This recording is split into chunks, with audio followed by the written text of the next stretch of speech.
Good morning, families and friends. You see, our topic for this morning is keep the light burning. See, imagine walking into the holy place in the ancient century.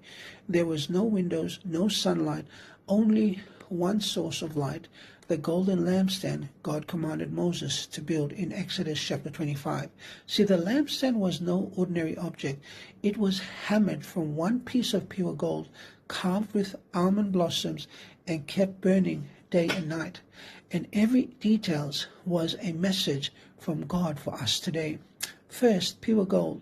Ellen White says that everything in the sanctuary was designed to teach the perfection and holiness of Christ. See, the lampstand reminds us that the light of our lives can't come from ourselves. It must come from a pure, sinless Savior. See, second, it was made from one piece of beaten work. See, that tells us something powerful. See, unity is not cheap. The church was meant to be one body connected to Christ, the way each branch of the lampstand connects to its center. But unity comes through the beating, through sacrifice, through humility and surrender.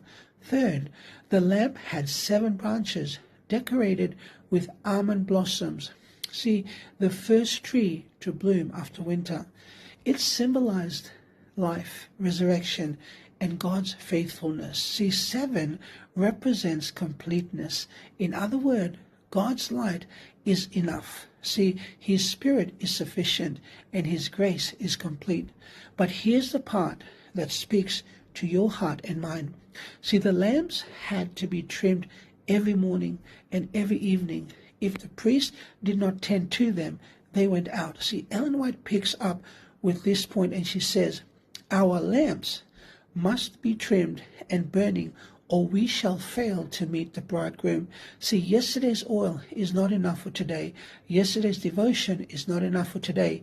Yesterday's blessings cannot sustain today's battle. See, finally, God told Moses, make it exactly the way I show you on the mountain.